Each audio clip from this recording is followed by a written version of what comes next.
யோத்தாமின் குமாரன் Ahaz ராஜாவானான். Ahaz ராஜாவாகிற போது 20 வயதாயிருந்து எருசலேமிலே 11 வருஷம் அரசாண்டான். அவன் தன் தகப்பனாகிய தாவீதைப் போல் தன் தேவனாகிய கர்த்தரின் பார்வைக்கு செம்மையானதைச் செய்யாமல் இஸ்ரவேல் ராஜாக்களின் வழியிலே நடந்து, கர்த்தர் இஸ்ரவேல் புத்திரருக்கு முன்பாக துரத்தின ஜாதிகளுடைய அருவருப்புகளின்படியே தன் குமாரனை முதலாய்த் தீக்கட்ட பண்ணினான். மேடுகளிலும் மலைகளின் மேலும் பச்சையான சகல மரத்தின் கீழும் பலியிட்டு தூபங்காட்டி வந்தான்.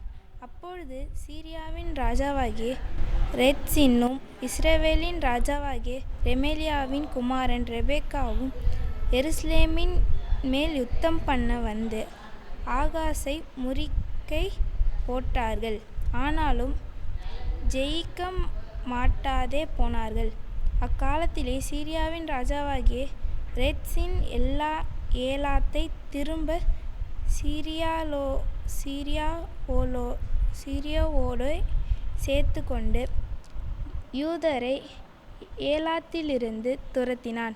சீரியர் ஏலாத்திற்கு வந்து இந்நாள் வரைக்கும் அவ்விடத்திலே குடியிருக்கிறார்கள். ஆகாஸ் அசீரியாவின் ராஜாவாகிய திகிலாத்பிலேசரிற்கு ஸ்தானாபதிகளை அனுப்பி, நான் உம்முடைய அடியானும் உம்முடைய குமாரனுமாயிருக்கிறேன். நீர் வந்து எனக்கு விரோதமாய் எழும்பின சீரியா ராஜாவின் கைக்கும் இஸ்ரவேல் ராஜாவின் கைக்கும் என்னை நீங்கலாக்கி விடும் என்று சொல்லி, கர்த்தருடைய ஆலயத்திலும் ராஜாவின் அரண்மனை பொக்கிஷங்களிலும் அகப்பட்ட வெள்ளியையும் பொன்னையும் எடுத்து அசீரியாவின் ராஜாவுக்கு காணிக்கையாக அனுப்பினான். அசீரியா ராஜா அவனுக்கு செவிகொடுத்து தமஸ்குவுக்குப் போய் அதைப் பிடித்து அதின் குடிகளை கீர்ப்பட்டணத்திற்கு சிறைப்பிடித்து கொண்டுபோய் ரெத்சீனைக் கொன்று போட்டான். அப்பொழுது ராஜாவாகிய ஆகாஸ் தமஸ்குவிலுள்ள அசீரியாவின் ராஜாவாகிய திகிலாத்பிலேசருக்கு எதிர்கொண்டு போய் தமஸ்குவிலுள்ள பலிபீடத்தைக் கண்டான். ராஜாவாகிய ஆகாஸ் அந்த பலிபீடத்தின் சாலையையும் அதினுடைய சகல வேலைப்பாடாகிய அதின் மாதிரியையும் ஆசாரியனாகிய உரியாவுக்கு அனுப்பினான். ராஜாவாகிய ஆகாஸ் தமஸ்குவிலிருந்து வருகிறதற்குள் ஆசாரியனாகிய உரியா அப்படிக் கொடுத்த பலிபீடத்தைக் கட்டி, ராஜாவாகிய ஆகாஸ் தமஸ்குவிலிருந்து அனுப்பின கட்டளைப்படி எல்லாம் செய்தான். ராஜா தமஸ்குவிலிருந்து வந்தபோது அவன் அந்த பலிபீடத்தைப் பார்த்து அந்த பலிபீடத்தண்டையில் சேர்ந்து அதின்மேல் பலியிட்டு, தன் சர்வாங்க தகன பலியையும் தன் போஜன பலியையும் தகனித்து, தன் பானபலியை வார்த்து, தன் சமாதான பலிகளின் இரத்தத்தை அந்த பலிபீடத்தின் மேல் தெளித்தான். கர்த்தரின் சந்நிதியில் இருந்த வெண்கல பலிபீடத்தை அவன் தன் பலிபீடத்திற்கும் கர்த்தரின் ஆலயத்திற்கும் நடுவே ஆலயத்தின் முகப்பிலிருந்து எடுத்து அதைத் தன் பலிபீடத்திற்கு வடபுறமாய் வைத்தான். ராஜாவாகிய ஆகாஸ் ஆசாரியனாகிய உரியாவை நோக்கி, இந்தப் பெரிய பலிபீடத்தின்மேல் நீ காலை சர்வாங்க தகனபலியையும் மாலை போஜன பலியையும் ராஜாவின் சர்வாங்க தகன பலியையும் அவருடைய போஜன பலியையும் தேசத்தினுடைய சகல ஜனத்தின் சர்வாங்க தகன பலியையும் அவர்கள் போஜன பலிகளையும் அவர்கள் பான பலிகளையும் செலுத்தி அதின்மேல் சர்வாங்க தகனங்களின் சகல இரத்தத்தையும் பலிகளின் சகல இரத்தத்தையும் தெளிப்பாயாக. அந்த வெண்கல பலிபீடமோ நான் சன்னதம் கேட்கிறதற்கு உதவும் என்றான். ராஜாவாகிய ஆகாஸ் கட்டளையிட்டபடியெல்லாம் ஆசாரியனாகிய உரியா செய்தான். பின்னும் ராஜாவாகிய ஆகாஸ் ஆதாரங்களின் சவுக்குகளை அறுத்துவிட்டு அவைகளின் மேலிருந்த கொப்பரைகளை எடுத்து கடல் தொட்டியை கீழ் நிற்கிற வெண்கல ரிஷபங்களின் மேலிருந்து இறங்கி அதை கற்களின் தளவரிசையிலே வைத்து ஆலயத்தின் அருகே கட்டியிருந்த ஓய்வு நாளின் மண்டபத்தையும் ராஜா பிரவேசிக்கும் மண்டபத்தையும் அசீரியருடைய ராஜ்யவின் நிமித்தம் கர்த்தருடைய ஆலயத்திலிருந்து அப்புறப்பட்டிருந்தான். ஆகாஸ் செய்த மற்ற வர்த்தமானங்கள் யூதாவுடைய ராஜாக்களின் நாளாகம புஸ்தகத்தில் அல்லவோ எழுதியிருக்கிறது. ஆகாஸ் தன் பிதாக்களோடே நித்திரையடைந்தபின் அவன் தாவீதின் நகரத்தில் தன் பிதாக்கள் அண்டையிலே அடக்கம் பண்ணப்பட்டான். அவன் குமாரனாகிய எசேக்கியா அவன் ஸ்தானத்தில் ராஜாவானான். 2 ராஜாக்கள் 17ஆம் அதிகாரம். யூதாவின் ராஜாவாகிய ஆகாசின் 12ஆம் வருஷத்தில் ஏலாவின் குமாரனாகிய ஓசேயா இஸ்ரவேலின் மேல் ராஜாவாகி சமாரியாவிலே 9 வருஷம் ராஜ்யபாரம் பண்ணி கர்த்தரின் பார்வைக்கு பொல்லாப்பானதை செய்தான். ஆனாலும் தனக்கு முன்னிருந்த இஸ்ரவேலின் ராஜாக்களைப் போல் செய்யவில்லை. அவனுக்கு விரோதமாக அசீரியாவின் ராஜாவாகிய சல்மனசார் வந்தான். அப்பொழுது ஓசேயா அவனை செவிக்கிறவனாகி அவனுக்கு பகுதி கட்டினான். ஓசேயா எகிப்தின் ராஜாவாகிய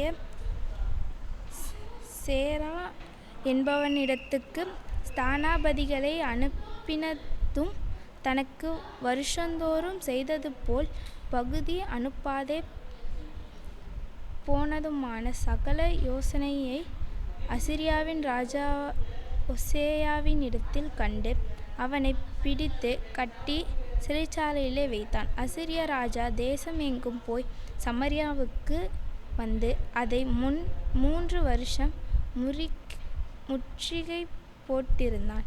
ஓசியாவின் 9ஆம் வருஷத்தில் அசீரியா ராஜா சமாரியாவை பிடித்து இஸ்ரவேலை அசீரியாவுக்கு சிறையாக கொண்டு போய் அவர்களை கோசான் நதி ஓரமான ஆலாகிலும் அபோரிலும் மேத்தியரின் பட்டணங்களிலும் குடியேற்றினான். எகிப்தின் ராஜாவாகிய பார்வோனுடைய கையின் கீழ் இருந்த தங்களை எகிப்து தேசத்திலிருந்து வரப்பண்ணின தங்கள் தேவனாகிய கர்த்தருக்கு விரோதமாக இஸ்ரவேல் புத்திரர் பாவம் செய்து அதை அந்நிய தேவர்களுக்கு பயந்து நடந்து கர்த்தர் இஸ்ரவேல் புத்திரருக்கு முன்பாக துரத்தின ஜாதிகளின் வழிபாடுகளிலும் இஸ்ரவேல் ராஜாக்களின் வழிபாடுகளிலும் நடந்து கொண்டிருந்தார்கள். செய்யத்தக்கதாக காரியங்களை இஸ்ரவேல் புத்திரர் தங்கள் தேவனாகிய கர்த்தருக்கு விரோதமாக இரகசியத்தில் செய்ததுமன்றி காவல் காக்கிற கோபுரங்கள் தொடங்கி அரணான பட்டணங்கள் மட்டுமுள்ள தங்கள் ஊர்களிலெல்லாம் தங்களுக்கு மேடைகளையும் கட்டி உயரமான சகல மேட்டின் மேலும் பச்சையான சகல மரத்தின் கீழும் தங்களுக்கு சீலைகளையும் விக்கிரக தோப்புகளையும் நிறுத்தி கர்த்தர் தங்களை விட்டு குடி விலகின ஜாதிகளைப் போல சகல மேடைகளிலும் தூபங்காட்டி கர்த்தருக்கு கோபம் உண்டாக துர்க்கிரியைகளை செய்து இப்படி செய்யத்தகாதது என்று கர்த்தர் தங்களுக்கு சொல்லியிருந்தும் நரகலான விக்கிரகங்களை செய்வித்தார்கள். நீங்கள் உங்கள் பொல்லாத வழிகளை விட்டு திரும்பி நான் உங்கள் பிதாக்களுக்கு கட்டளையிட்டதும் என் ஊழியக்காரராகிய தீர்க்கதரிசிகளைக் கொண்டு உங்களுக்கு சொல்லி அனுப்பியதுமான நியாயப்பிரமாணத்தின்படியெல்லாம் என் கற்பனைகளையும் என் கட்டளைகளையும் கைக்கொள்ளுங்கள் என்று கர்த்தர் தீர்க்கதரிசிகள் ஞானதிருஷ்டக்கர் எல்லாரையும் கொண்டு இஸ்ரவேலுக்கும் யூதாவுக்கும் திடசாட்சியாய் எச்சரித்து கொண்டிருந்ததும் அவர்கள் செவிகொடாமல் தங்கள் தேவனாகிய கர்த்தர் மேல் விசுவாசமற்று போன கடின கழுத்துள்ள தங்கள் பிதாக்களைப் போல் தங்கள் கழுத்தை கடினப்படுத்தி அவருடைய கட்டளைகளையும் அவர் தங்கள் பிதாக்களோடு பண்ணின அவருடைய உடன்படிக்கையையும் அவர் தங்களுக்கு திட சாட்சியாய் காண்பித்த அவருடைய சாட்சிகளையும் வெறுத்து விட்டு வீணான விக்கிரகங்களை பின்பற்றி வீணராகி அவர்களை சுற்றிலும் இருக்கிறவர்களைப் போல செய்ய வேண்டாமென்று கர்த்தர் தங்களுக்கு கட்டளையிட்டு விலக்கியிருந்த ஜாதிகளுக்கு பின் சென்று தங்கள் தேவனாகிய கர்த்தரின் கற்பனைகளை எல்லாம் விட்டுவிட்டு 2 கன்றுக்குட்டிகளாகிய வார்ப்பித்த விக்கிரகங்களை தங்களுக்கு உண்டாக்கி விக்கிரக தோப்புகளை நாட்டி வானத்தின் சேனைகளையெல்லாம் பணிந்து கொண்டு பாகாலை சேவித்தார்கள். அவர்கள் தங்கள் குமாரரையும் தங்கள் குமாரத்திகளையும் தீக்கட்ட பண்ணி குறியைக்கேட்டு நிமித்தங்கள் பார்த்து கர்த்தருக்கு கோபம் உண்டாக அவர் பார்வைக்கு பொல்லாப்பானதை செய்கிறதற்கு தங்களை விற்றுப்போட்டார்கள். ஆகையால் கர்த்தர் இஸ்ரவேலின் மேல் மிகவும் கோபம் அடைந்து அவர்களை தம்முடைய முகத்தை விட்டு அகற்றினார். யூதா கோத்திரம் மாத்திரமே மீதியாயிற்று. யூதா ஜனங்களும் தங்கள் தேவனாகிய கர்த்தரின் கற்பனைகளை கைக்கொள்ளாமல் இஸ்ரவேல் உண்டாக்கின வழிபாடுகளில் நடந்தார்கள்.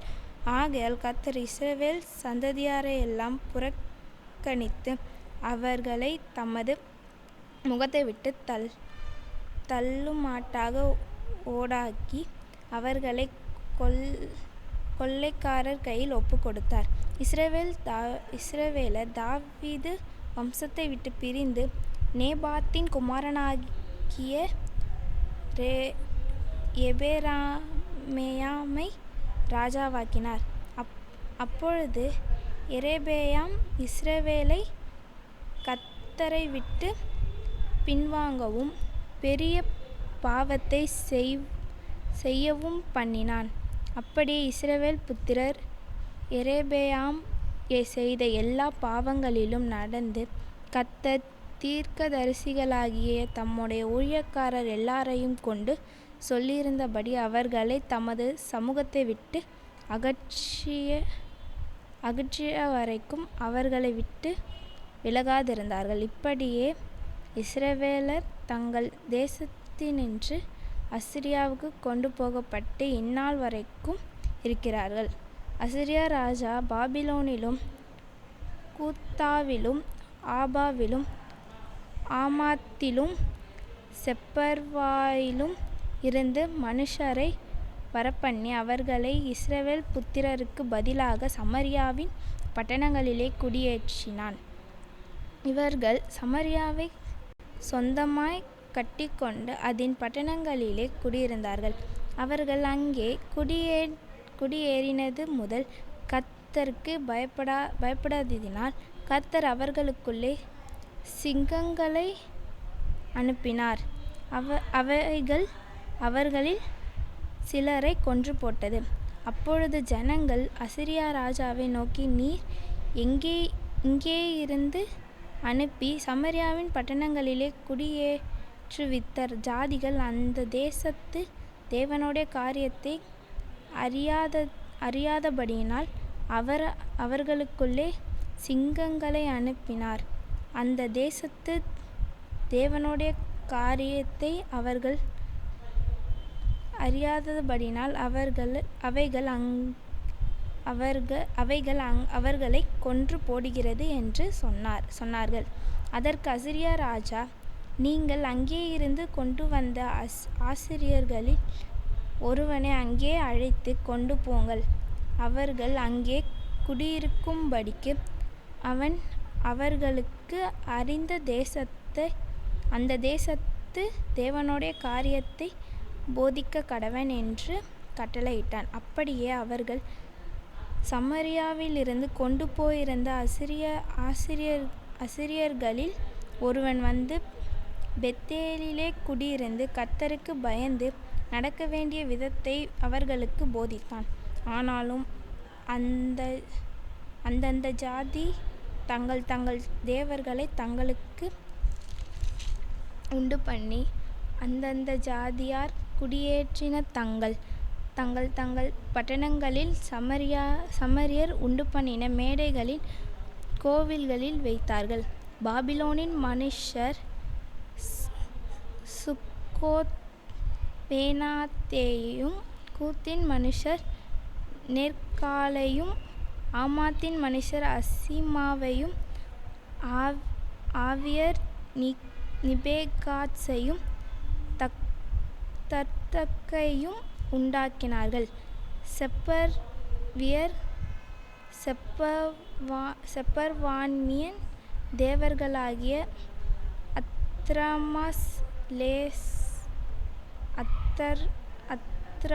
அத்ரமாலேருக்கும் அன்னமேலேருக்கும் தங்கள் பிள்ளைகளை அக்கினியில் தகனித்து வந்தார்கள். அவர்கள் கர்த்தருக்கு பயந்ததுமன்றி மேடைகளிலுள்ள கோவில்களில் தங்களுக்காக ஆராதனை செய்கிறதற்கு தங்களுக்கு இனமானவர்களை ஆசிரியர்களாகவும் ஏற்படுத்தினார்கள். அப்படியே கர்த்தருக்கு பயந்ததும் தங்கள் விட்டு வந்த ஜாதிகளுடைய முறைமையின்படியே தங்கள் தேவர்களை சேவித்து வந்தார்கள். இந்நாள் வரைக்கும் அவர்கள் தங்கள் முந்தின முறைகளின்படியே செய்து வருகிறார்கள். அவர்கள் கர்த்தருக்கு பயந்து நடக்கிறதும் இல்லை. தங்கள் சுய திட்டங்கள் முறைமைகளின்படியாகிலும் கர்த்தர் இஸ்ரவேல் என்று பெயரிட்ட யாக்கோபின் புத்திரருக்கு கற்பித்த நியாயப்பிரமாணத்திற்கும் கற்பனைக்கும் ஒத்தையாகிலும் செய்கிறதுமில்லை. கர்த்தர் இவர்களோடே உடன்படிக்கை பண்ணி இவர்களுக்கு கற்பித்தது என்னவென்றால், நீங்கள் அந்நிய தேவர்களுக்கு பயப்படாமலும் அவர்களை மன்னித்து கொள்ளாமலும் செவியாமலும் அவர்களுக்கு பலியிடாமலும் உங்களை மகா வல்லமையினாலும் ஓங்கிய புயத்தினாலும் எகிப்து தேசத்திலிருந்து வரப்பண்ணின கர்த்தருக்கே பயந்து அவரை பணிந்து கொண்டு அவருக்கே பலியிட்டு அவர் உங்களுக்கு எழுதி கொடுத்த திட்டங்களின்படியும் முறைமைகளின்படியும் நியாயப்பிரமாணத்தின்படியும் கற்பனைகளின்படியும் நீங்கள் சகல நாளும் செய்கிறதற்கு கவனமாயிருந்து அந்நிய தேவர்களுக்கு பயப்படாதிருங்கள். நான் உங்களோடே பண்ணின உடன்படிக்கையை நீங்கள் மறவாமலும் அந்நிய தேவர்களுக்கு பயப்படாமலும் உங்கள் தேவனாகிய கர்த்தருக்கே பயந்து நடப்பீர்களாக. அப்பொழுது அவர் உங்கள் எல்லா சத்துருக்களின் கைக்கும் உங்களை தப்புவிப்பார் என்று அவர்களுக்கு சொல்லியிருந்தார்.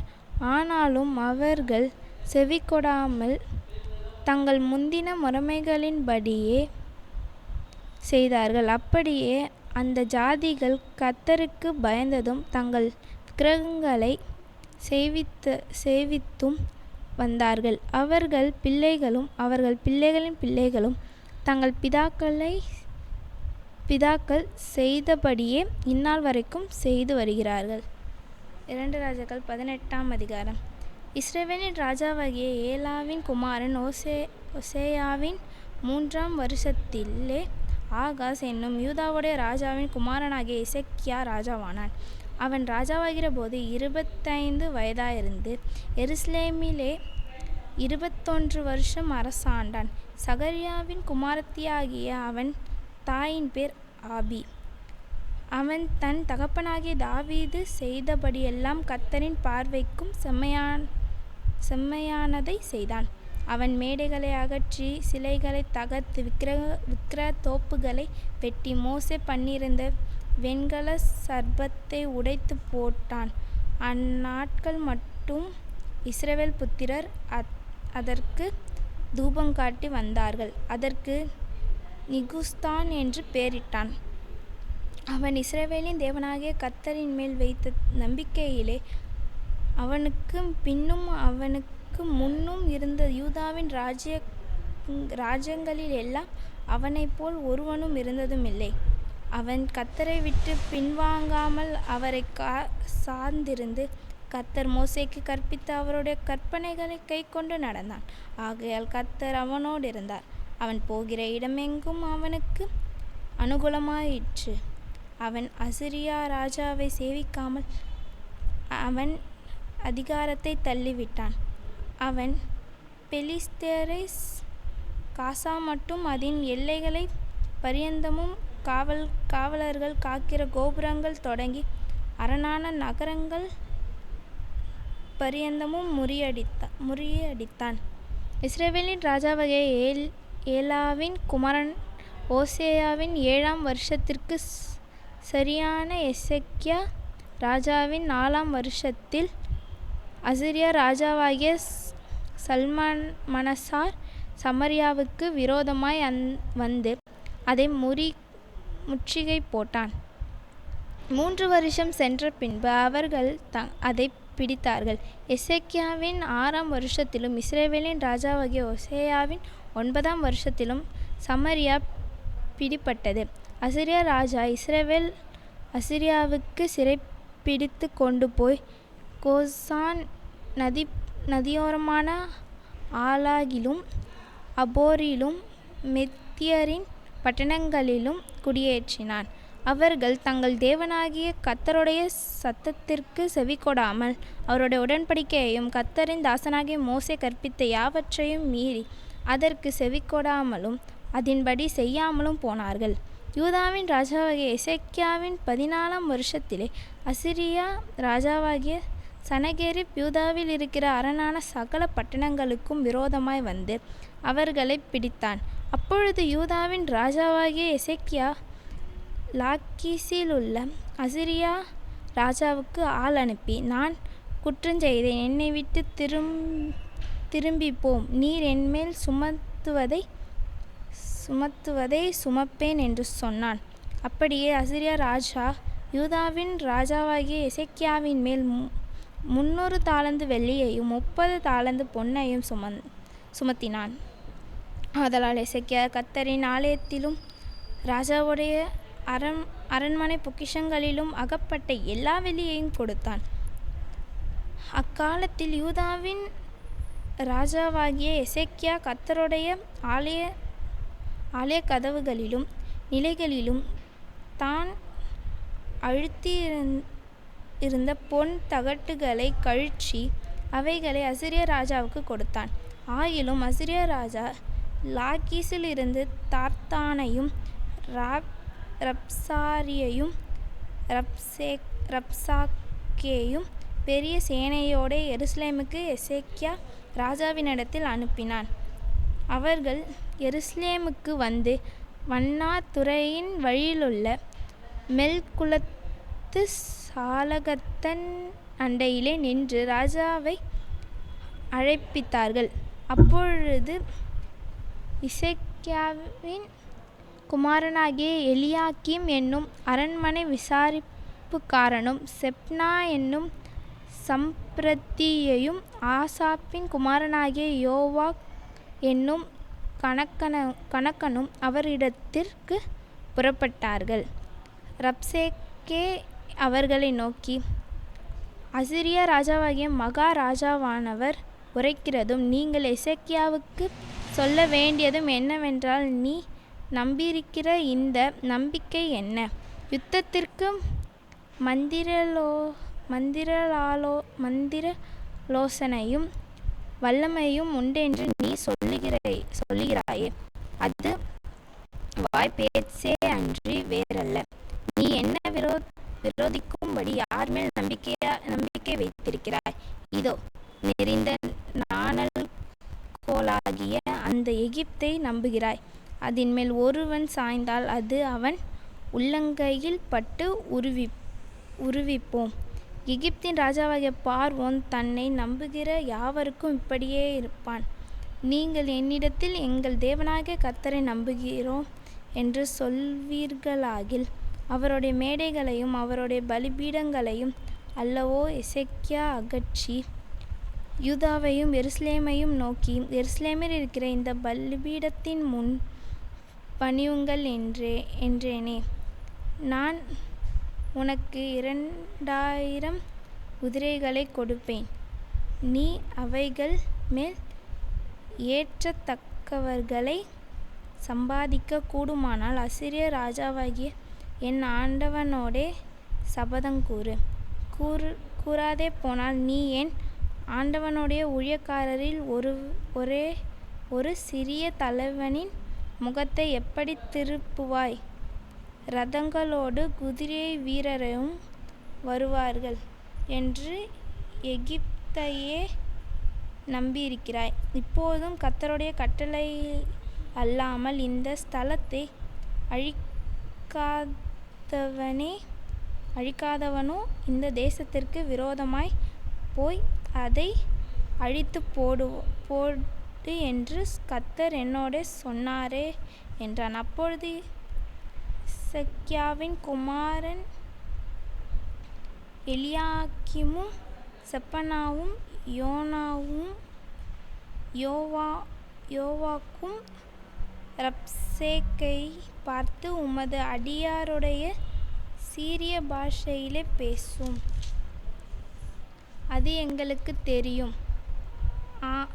அலங்கத்தில் இருக்கிற ஜனத்தின் செவிகள் கேட்க எங்களோடே யூத பாஷையிலே பேச வேண்டாம் என்றார்கள். அதற்கு ரப்சேக்கே, உங்களோடுகூட தங்கள் மலத்தைத் தின்னவும் தங்கள் நீரைக் குடிக்கவும் அலங்கத்திலே தங்கியிருக்கிற மனுஷர் அண்டைக்கே அல்லாமல் உன் ஆண்டவர் அண்டைக்கும்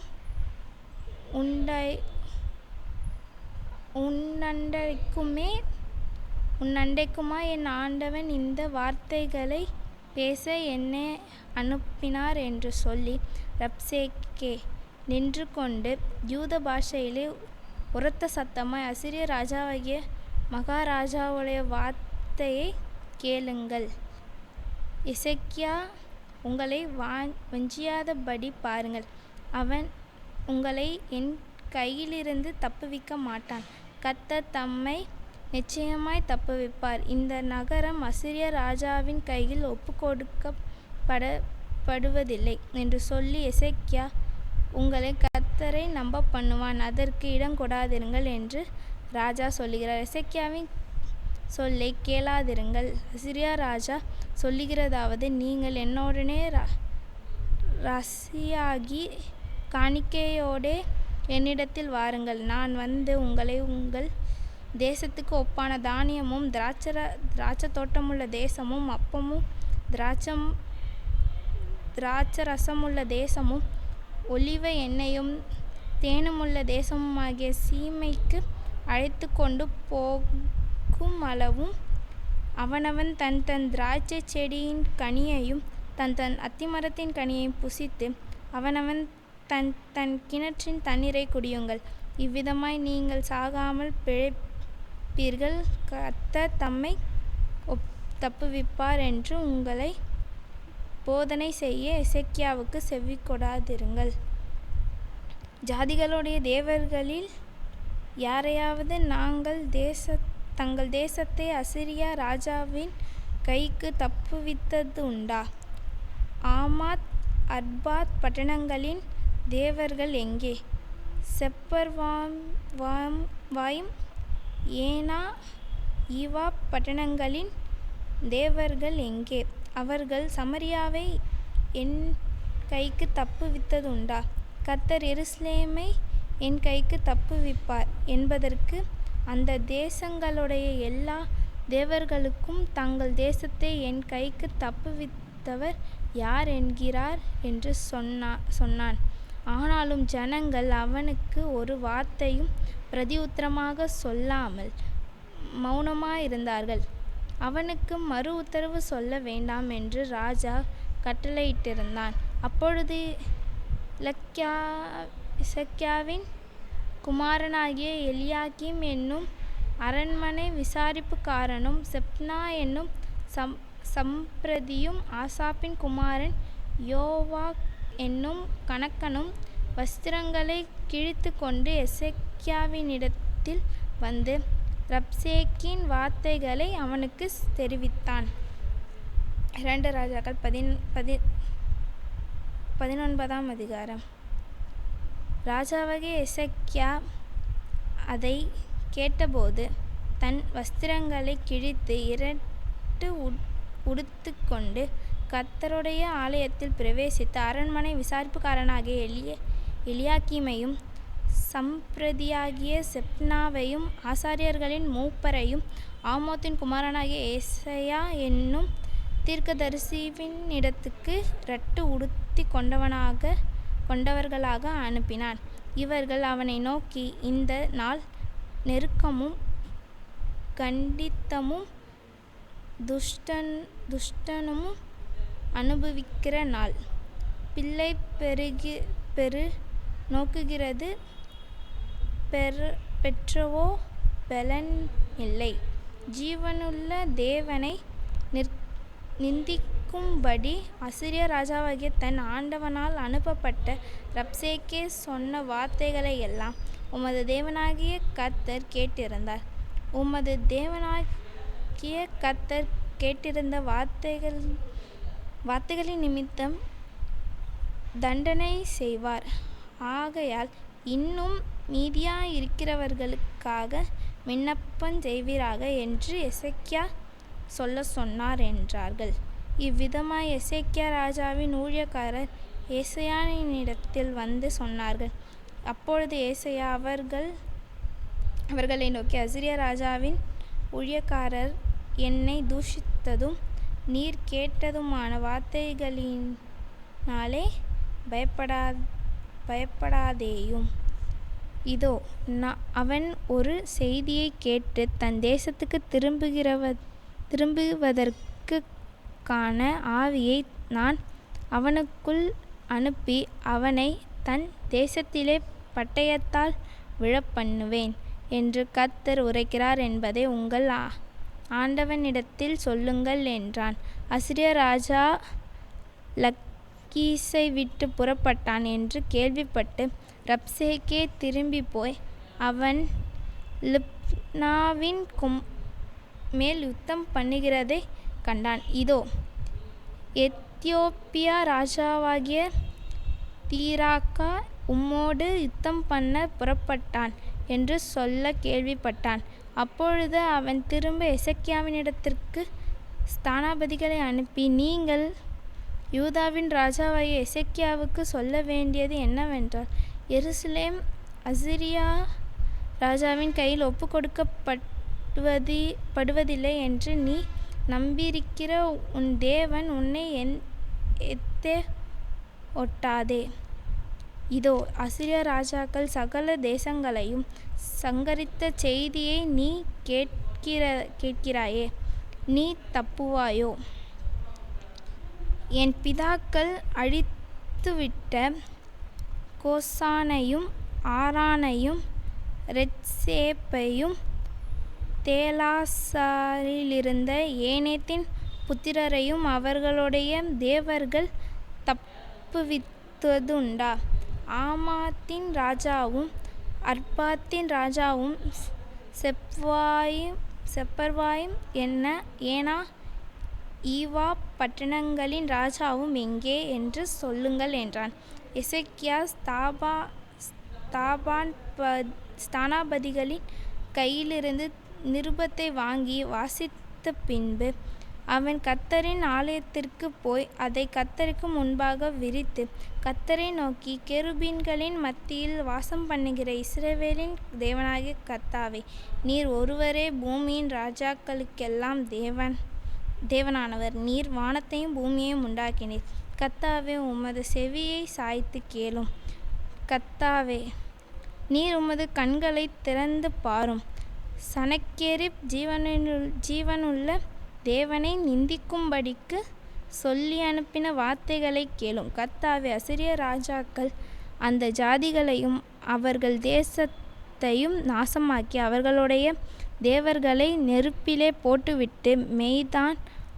அவைகள் தேவர்கள் அல்லவே, மனுஷர் கைவேலையான மரமும் கல்லும் தானே. ஆகையால் அவைகள் நீர்த்துளியாகினார்கள். இப்போதும் எங்கள் தேவனாகிய கர்த்தாவே, நீர் ஒருவரே தேவனாகிய கர்த்தர் என்று பூமியின் ராஜ்யங்கள் எல்லாம் அறியும்படிக்கு எங்களை அவன் கைக்கு நீங்கலாக்கி இரட்சியும் என்று விண்ணப்பம் பண்ணினான். அப்பொழுது ஆமோத்தின் குமாரனாகிய எசேக்கியாவுக்கு சொல்லி அனுப்பினது: இஸ்ரவேலின் தேவனாகிய கர்த்தர் உரைக்கிறது என்னவென்றால், அசீரிய ராஜாவாகிய சனகெரிப்பின் நிமித்தம் நீ என்னை நோக்கி பண்ணின விண்ணப்பத்தை கேட்டேன். அவனை குறித்து கர்த்தர் சொல்லுகிற வசனமாவது: சீயோன் குமாரத்தியாகிய கன்னியாஸ்திரீ உன்னை இகழ்ந்து உன்னை பரிகாசம் பண்ணுகிறாள். எருசலேம் குமாரத்தி உன் பின்னாலே தலையை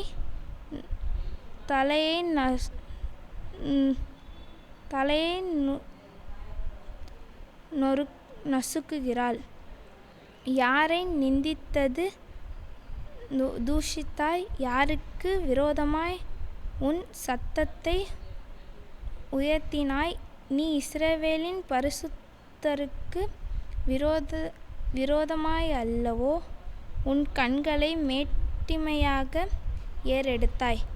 உன் ஸ்தானாபதிகளைக் கொண்டு நீ ஆண்டவரை நிந்தித்து, என் இரதங்களின் திரளினாலே நான் மலைகளின் கொடுமுடிகளும் லீபனோனின் சிகரங்களுக்கும் வந்து ஏறினேன். அதின் உயரமான கேதுரு மரங்களையும் உச்சிதமான தேவதாரி விருட்சங்களையும் நான் வெட்டி, அதின் கடையாந்தர தாபரம் மட்டும் அதின் செழுமையான வனம் மட்டும் வருவேன் என்றும், நான் அந்நிய தேசங்களில் கிணறு வெட்டி தண்ணீர் குடித்தேன். என் உள்ளங்கால்களினால் அரணிப்பான் இடங்களில் அகழியெல்லாம் வரளவும் பண்ணினேன் என்றும் சொன்னாய்.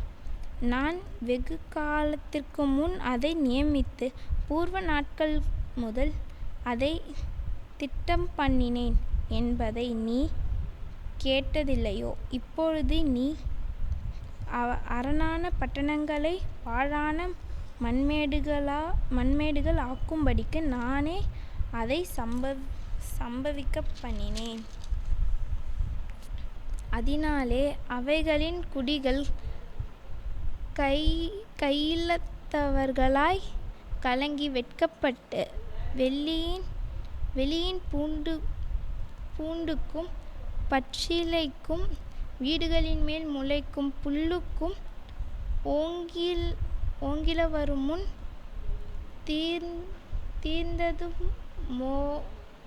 தீர்ந்து போமாயிருக்கும். உன் இருப்பையும் உன் போக்கையும் உன் வரவையும் நீ எனக்கு விரோதமாய் கொத்தளிக்கிறதையும் அறிவேன். நீ எனக்கு விரோதமாய் கொத்தளித்து விரியம் பேசினது என் செவிகளில் ஏறினபடியினால், நான் என் துரட்டை உன் மூக்கிலும் என் கடிவாளத்தை உன் வாயிலும் போட்டு, நீ வந்த வழியே உன்னை திருப்பிக் கொண்டு போவேன் என்று அவனைக் குறித்து சொல்லுகிறார். உனக்கு அடையாளமாயிருப்பது என்னவென்றால், இந்த வருஷத்தில் தப்பிய பயிராகிறதையும் இரண்டாம் வருஷத்தில் தானாய் விளைகிறதையும் சாப்பிடுவீர்கள். மூன்றாம் வருஷத்திலோ விதைத்து அறுத்து திராட்சைத் தோட்டங்களை நாட்டி அவைகளின் கனிகளை புசிப்பீர்கள். யூதா வம்சத்தாரில் தப்பி மீந்திருக்கிறவர்கள் மறுபடியும் கீழே வேர்பற்றி மேலே கனி கொடுப்பார்கள். மீதியாயிருக்கிறவர்கள் எருசலேமிலும் தப்பினவர்கள் சீயோன் மலையிலும் இருந்து புறப்படுவார்கள். சேனைகளுடைய கர்த்தரின் வைராக்கியம் இதைச் செய்யும். ஆகையால் கர்த்தர் அசீரிய ராஜாவைக் குறித்து, அவன் இந்த இதற்குள் பிரவேசிப்பதில்லை, இதன்மேல் அம்பு எய்வதும் இல்லை, இதற்கு முன் கேடகத்தோடே வருவதும் இல்லை, இதற்கு எதிராக கொத்தளம் போடுவதும் இல்லை. அவன் இந்த நகரத்திற்குள் பிரவேசியாமல் தான் வந்த வழியே திரும்பி போவான். என் நிமித்தமும் என் தாசனாகிய தாவீதின் நிமித்தமும் நான் இந்த நகரத்தை இரட்சிக்கும்படிக்கு இதற்கு ஆதரவாயிருப்பேன் என்பதை கர்த்தர் உரைக்கிறார் என்று சொல்லி அனுப்பினான். அன்று ராத்திரியிலே சம்பவித்தது என்னவென்றால், கர்த்தருடைய தூதன் புறப்பட்டு அசீரியரின் பாளையத்தில் 180,000 பேர் சங்கரித்தான். அதிகாலமே எழுந்திருக்கும்போது, இதோ அவர்கள் எல்லாரும் செத்த பிரேதங்களாய் கிடந்தார்கள். அப்போது அசீரிய ராஜாவாகிய சனகெரிப் பிரயாணப்பட்டு திரும்பி போய் நினிவேயில் இறந்துவிட்டான். அவன் தன் தேவனாகிய நிஸ்ரோகின் கோவிலிலே பணிந்து கொள்கிறபோது அவன் குமாரனாகிய அத்ரமலேக்கும் சரத்சேரும் அவனை பட்டயத்தினால் வெட்டி போட்டு அரராத் தேசத்திற்கு தப்பி ஓடிப்போனார்கள். அவன் குமாரனாகிய எசரத்தோன் அவன் பட்டத்திற்கு வந்து அரசாண்டான். 2 ராஜாக்கள் 20ஆம் அதிகாரம். அந்நாட்களில் எசேக்கியா வியாதிப்பட்டு மரணத்துக்கு ஏதுவாயிருந்தான். அப்பொழுது ஆமோத்சின் குமாரனாகிய எசேயா என்னும் தீர்க்கதரிசி அவனிடத்தில் வந்து அவனை நோக்கி, நீர் உமது வீட்டு காரியத்தை ஒழுங்குபடுத்தும், நீர் பிழைக்க மாட்டீர், மரித்துப் போவீர் என்று கர்த்தர் சொல்லுகிறார் என்றான். அப்பொழுது எசேக்கியா தன் முகத்தை சுவர்ப்புறமாக திருப்பிக் கொண்டு கர்த்தரை நோக்கி, கர்த்தாவே, நான் உமக்கு முன்பாக உண்மையும் மன உத்தமமாய் நடந்து உமது பார்வைக்கு நலமானதை செய்தேன் என்பதை நினைத்தருளும் என்று விண்ணப்பம் பண்ணினான். எசேக்கியா மிகவும் அழுதான். ஏசாயா பாதி முற்றதை விட்டு அப்புறம் போகிறதற்கு முன்னே கர்த்தருடைய வார்த்தை அவனுக்கு உண்டாகி அவர் சொன்னது, நீர் திரும்பி போய் என் ஜனத்தின் அதிபதியாகிய எசேக்கியாவை நோக்கி, உன் தகப்பனாகிய தாவீதின் தேவனாயிருக்கிற கர்த்தர் சொல்லுகிறது என்னவென்றால், உன் விண்ணப்பத்தை கேட்டேன், உன் கண்ணீரை கண்டேன், இதோ நான் உன்னை குணமாக்குவேன். 3ஆம் நாளிலே நீ கர்த்தருடைய ஆலயத்துக்கு போவாய். உன் நாட்களோடே 15 வருஷங்களை கூட்டுவேன். உன்னையும் இந்த நகரத்தையும் அசீரிய ராஜாவின் கைக்கு தப்புவித்து என் நிமித்தமும் என் தாசனாகிய தாவீதின் நிமித்தமும் இந்த நகரத்துக்கு ஆதரவாய் இருப்பேன் என்று சொல் என்றார். பின்பு ஏசாயா பழைத்து அடைந்த கொண்டு வாருங்கள், அத்திப்பழத்தை அடையை கொண்டு வாருங்கள் என்றான். அதை அவர்கள் கொண்டு வந்து பிளவையின்மேல் பற்று போட்டபோது அவன் பிழைத்தான். எசேக்கியா ஏசாயாவை நோக்கி, கர்த்தர் என்னை குணமாக்குவதற்கும் 3ஆம் நாளிலே நான் கர்த்தருடைய ஆலயத்திற்கு போவதற்கும் அடையாளம் என்ன என்றான்.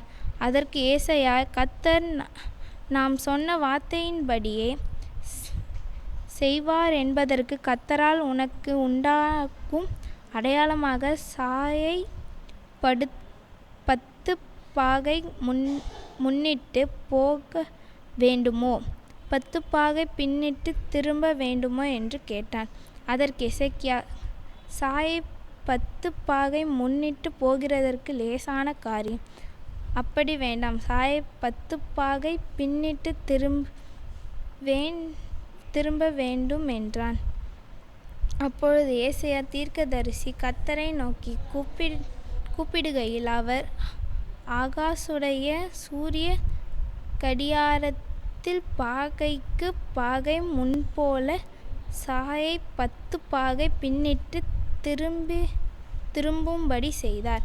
அக்காலத்திலே பாலாத்தானின் குமாரனாகிய பெரோதாக் பாலத்தான் என்னும் பாபிலோனின் ராஜா எசேக்கியா வியாதிப்பட்டிருக்கிறதைக் கேட்டு அவனிடத்திற்கு நிருபங்களை வெகுமானத்தையும் அனுப்பினான். எசேக்கியா அவர்களை அங்கீகரித்து பின்பு அவர்களுக்கு தன் பொக்கிஷசாலை அனைத்தையும் வெள்ளியையும் பொன்னையும் கந்தவர்க்கங்களையும் நல்ல பரிமள தைலத்தையும் தன் ஆயுத சாலை அனைத்தையும் தன் பொக்கிஷ சாலைகளிலுள்ள எல்லாவற்றையும் காண்பித்தான். தன் அரண்மனையிலும் தன் ராஜ்யத்தில் எங்கும் எசேக்கியா அவர்களுக்கு காண்பியாத பொருள் ஒன்றுமில்லை. அப்பொழுது ஏசாயா தீர்க்கதரிசி எசேக்கியா ராஜாவினிடத்தில் வந்து, அந்த மனுஷர் என்ன சொன்னார்கள்? எங்கே இருந்து உம்மிடத்தில் வந்தார்கள் என்று கேட்டான். அதற்கு எசேக்கியா, பாபிலோன் என்னும் தூரதேசத்திலிருந்து வந்தார்கள் என்றான். அப்பொழுது அவன், உம்முடைய வீட்டில் என்னத்தை பார்த்தார்கள் என்று கேட்டான். அதற்கு எசேக்கியா, என் வீட்டிலுள்ள எல்லாவற்றையும் பார்த்தார்கள். என் பொக்கிஷங்களில் நான் அவர்களுக்கு காண்பியாத பொருள் ஒன்றும் இல்லை என்றான். அப்பொழுது ஏசாயா எசேக்கியாவை பார்த்து, கர்த்தருடைய வார்த்தையை கேளும்.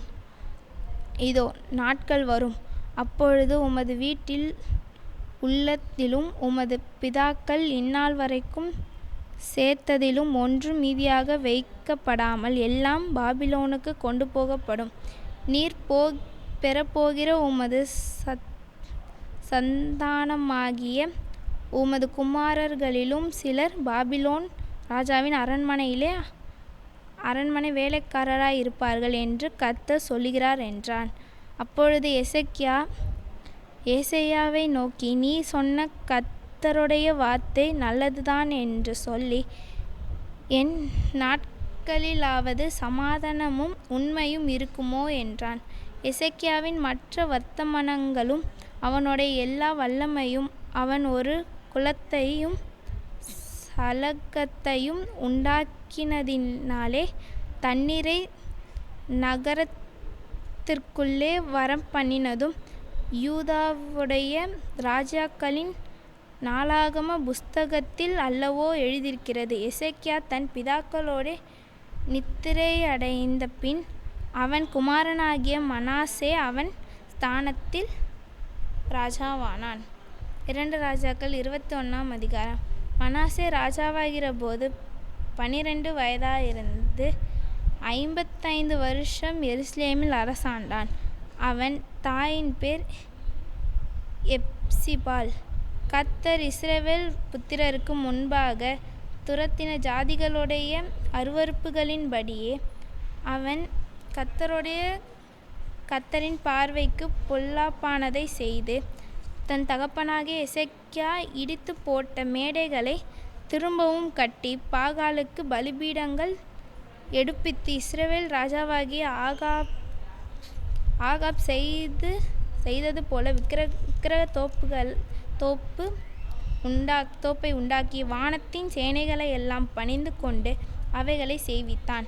எருசலேமிலே என் நாமத்தை விளங்கப் பண்ணுவேன் என்று கர்த்தர் சொல்லி குறித்த கர்த்தருடைய ஆலயத்திலே அவன் பலிபீடங்களை கட்டி, கர்த்தருடைய ஆலயத்தின் 2 பிரகாரங்களிலும் வானத்தின் சேனைகளெல்லாம் பலிபீடங்கள் கட்டி, தன் குமாரனை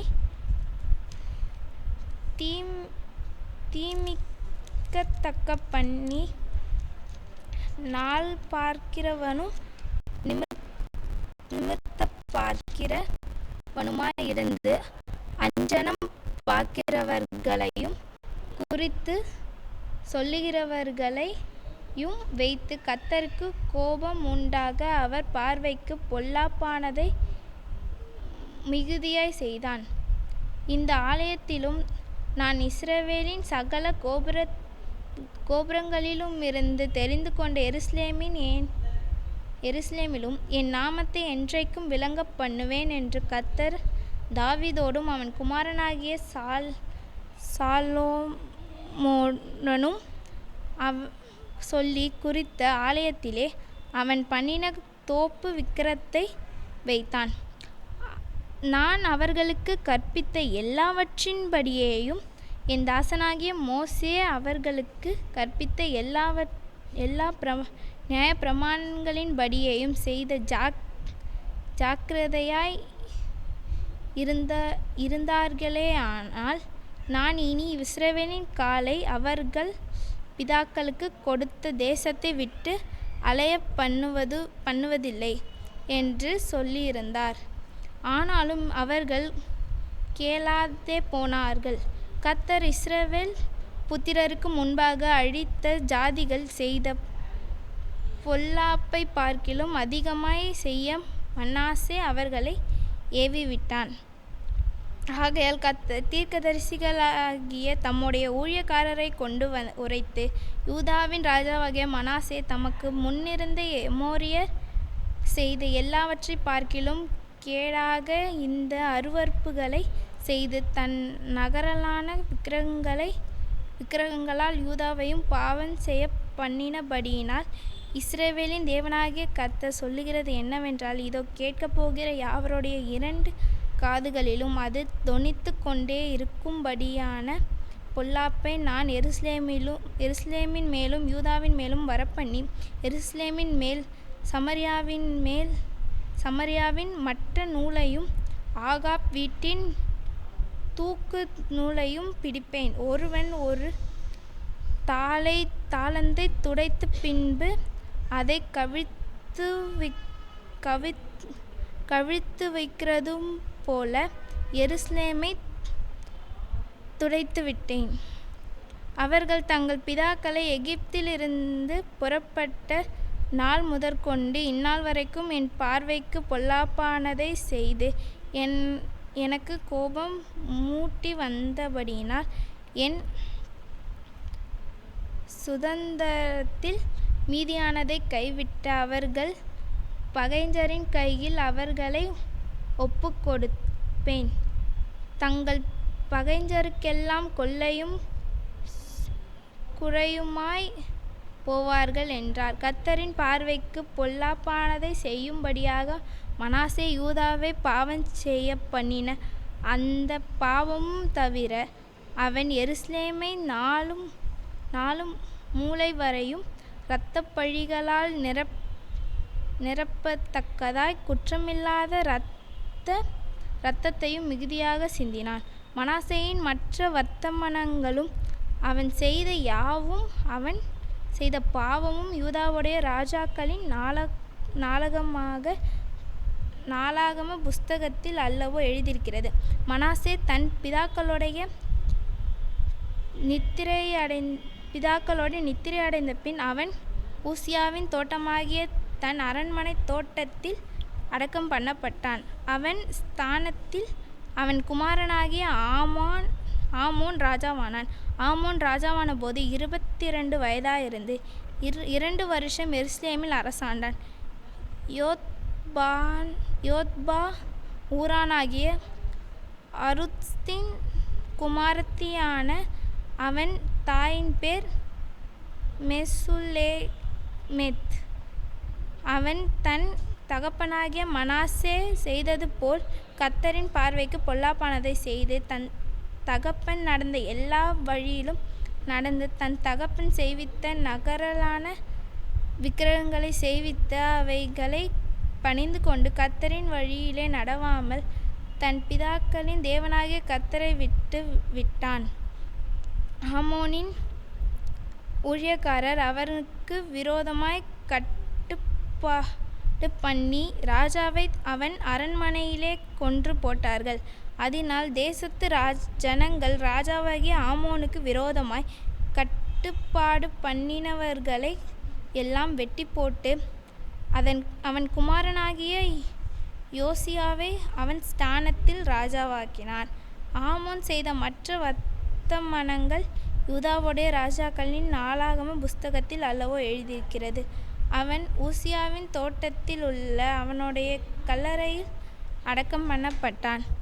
அவன் ஸ்தானத்திலே அவன் குமாரனாகிய யோசியா ராஜாவானான். 2 ராஜாக்கள் 22ஆம் அதிகாரம். யோசியா ராஜாவாகிற போது 8 வயதாயிருந்து 31 வருஷம் எருசலேமில் அரசாண்டான். போஸ்காத் ஊரானாகிய அதேயாவின் குமாரனான அவன் தாயின் பேர் எத்தித்தாள். அவன் கர்த்தரின் பார்வைக்கு செம்மையானதை செய்து தன் தகப்பனாகிய தாவீதின் வழியெல்லாம் வலது இடது புறம் விலகாமல் நடந்தான். ராஜாவாகிய யோசியாவின் 18ஆம் வருஷத்திலே ராஜா மெசுல்லாமின் குமாரனாகிய அத்சாலியாவின் மகன் சப்பான் என்னும் சம்பிரதியை கர்த்தரின் ஆலயத்துக்கு அனுப்பி, நீ பிரதான ஆசாரியனாகிய இலக்கியாவினிடத்தில் போய் கர்த்தருடைய ஆலயத்துக்கு கொண்டு வரப்பட்டதும் வாசல் காக்கிறவர்கள் ஜனத்தின் கையிலே வாங்கப்பட்டதுமான பணத்தை அவன் தொகை பார்த்து, பிற்பாடு அவர்கள் அதை கர்த்தருடைய ஆலயத்தின் வேலையை விசாரிக்கிறவர்கள் கையிலே கொடுத்து, அவர்கள் அதை கர்த்தரின் ஆலயத்தை பழுது பார்க்கிறதற்காக அதில் இருக்கிற வேலைக்காரராகிய தச்சருக்கும் சிற்பாசரிகளுக்கும் கொற்றருக்கும் ஆலயத்தை பழுது பார்க்கும்படி வேண்டிய மரங்களையும் வெட்டின கற்களையும் வாங்குகிறதற்கும் செலவழிக்க வேண்டும். ஆகிலும் அந்த பணத்தை தங்கள் கையில் ஒப்புவித்துக் கொள்கிறவர்களோ காரியத்தை உண்மையாய் நடப்பிக்கிறபடியினால் அவர்களிடத்தில் அதின் கணக்கை கேட்க வேண்டியதில்லை என்று சொல் என்றார். அப்பொழுது பிரதான ஆசாரியனான இலக்கியா சம்பிரதியாகிய சாப்பானை நோக்கி, நான் கர்த்தரின் ஆலயத்திலே நியாயப்பிரமாண புஸ்தகத்தை கண்டுபிடித்தேன் என்று சொல்லி அந்த புஸ்தகத்தை சாப்பானிடத்தில் கொடுத்தான். அவன் அதை வாசித்தான். அப்பொழுது சம்பிரதியாகிய சாப்பான் ராஜாவினிடத்தில் வந்து ராஜாவுக்கு மறு உத்தரவு சொல்லி, ஆலயத்திலே தொகையிட்டு கண்ட பணத்தை உமது அடியார் சேர்த்து கட்டி அதை கர்த்தருடைய ஆலயத்தின் வேலையை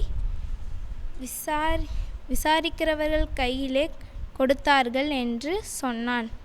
சம்பிரதியாகிய சாப்பான் பின்னையும் ராஜாவை நோக்கி, ஆசாரியனாகிய இல்க்கியா என்னிடத்தில் ஒரு புஸ்தகத்தை கொடுத்தான் என்று அறிவித்து அதை ராஜாவுக்கு முன்பாக வாசித்தான். ராஜா நியாயப்பிரமாண புஸ்தகத்தின் வார்த்தைகளை கேட்டபோது தன் வஸ்திரங்களை கிழித்து கொண்டு ஆசாரியனாகிய இல்க்கியாவுக்கும் சாப்பானின் குமாரனாகிய அகிகாமுக்கும் மிகியாவின் குமாரனாகிய அக்போருக்கும் சம்பிரதியாக சாப்பானுக்கும் ராஜாவின் ஊழியக்காரனாகிய ஆசாயாவுக்கும் ராஜா கட்டளையிட்டது, கண்டெடுக்கப்பட்ட இந்த புஸ்தகத்தின் வார்த்தைகளின் நிமித்தம் நீங்கள் போய் எனக்காகவும் ஜனத்திற்காகவும் யூதாவனத்திற்காகவும் கர்த்தரிடத்தில் விசாரியுங்கள். நமக்காக எழுதியிருக்கிற எல்லாவற்றின்படியையும் இந்த தம்முடைய பிதாக்கள் இந்த புஸ்தகத்தின் வார்த்தைகளுக்கு செவிகொடாதபடியினால் நம்மேல் பற்றியெரிந்த கர்த்தருடைய உக்கிரம் பெரியது என்றான். அப்பொழுது ஆசாரியனாகிய இல்க்கியாவும் அகிகாமும் அக்போரும் சப்பானும் அசையாவும் அர்காசின் குமாரனாகிய திக்வாவின் மகனான சல்லூம் என்னும் வஸ்திரசாலை விசாரிப்புக்காரன் மனைவியாகிய உல்தாள் என்னும் தீர்க்கதரிசியானவளிடத்திற்குப் போய் அவளோடே பேசினார்கள். அவள் எருசலேமின் 2ஆம் வகுப்பிலே குடியிருந்தாள். அவள் அவர்களை நோக்கி, உங்களை என்னிடத்தில் அனுப்பினவரிடத்தில் நீங்கள் போய், இஸ்ரவேலின் தேவனாகிய கர்த்தர் உரைக்கிறது என்னவென்றால், இதோ, யூதாவின் ராஜா வாசித்த புத்தகத்தின் வார்த்தைகளிலெல்லாம் காட்டியிருக்கிற பொல்லாப்பை நான் இந்த ஸ்தலத்தின் மேலும் அதின் குடிகளின் மேலும் வரப்பண்ணுவேன். அவர்கள் என்னை விட்டு தங்கள் கைகளின் கிரியைகள் எல்லாவற்றிலும் எனக்கு கோபம் உண்டாக வேறு தேவர்களுக்கு தூபங்காட்டினபடியினால் என் உக்கிரம் இந்த ஸ்தலத்தின் மேல் பற்றியெரியும். அது அவிந்து போவது இல்லை என்று கர்த்தர் சொல்லுகிறார் என்று சொல்லுங்கள். கர்த்தரிடத்தில் விசாரிக்கிறதற்கு உங்களை அனுப்பின யூதாவின் ராஜாவினிடத்தில் நீங்கள் போய், நீர் கேட்ட வார்த்தைகளைக் குறித்து இஸ்ரவேலின் தேவனாகிய கர்த்தர் சொல்லுகிறது என்னவென்றால், நான் இந்த ஸ்தலத்திற்கும் அதின் குடிகளுக்கும் விரோதமாக அவர்கள் பாழும் சாபமுமாவார்கள் என்று சொன்னதை நீ கேட்டபோது உன் இருதயம் இலங்கி, நீ கர்த்தருக்கு முன்பாக உன்னைத் தாழ்த்தி உன் வஸ்திரங்களைக் கிழித்து கொண்டு எனக்கு முன்பாக அழித்தபடியினால் நானும் உன் விண்ணப்பத்தைக் கேட்டேன். ஆகையால் இதோ, நான் உன்னை உன் பிதாக்கள் அண்டையிலே சேர்த்து கொள்வேன். நீ சமாதானத்தோடே உன் கல்லறையில் சேர்வாய். நான் இந்த ஸ்தலத்தின் மேல் வரப்பண்ணும் சகல பொல்லாப்பையும் உன் கண்கள் காண்பதில்லை என்று கர்த்தர் சொல்லுகிறார் என்பதை சொல்லுங்கள் என்றாள். இந்த மறு உத்தரவை அவர்கள் போய் ராஜாவுக்கு சொன்னார்கள்.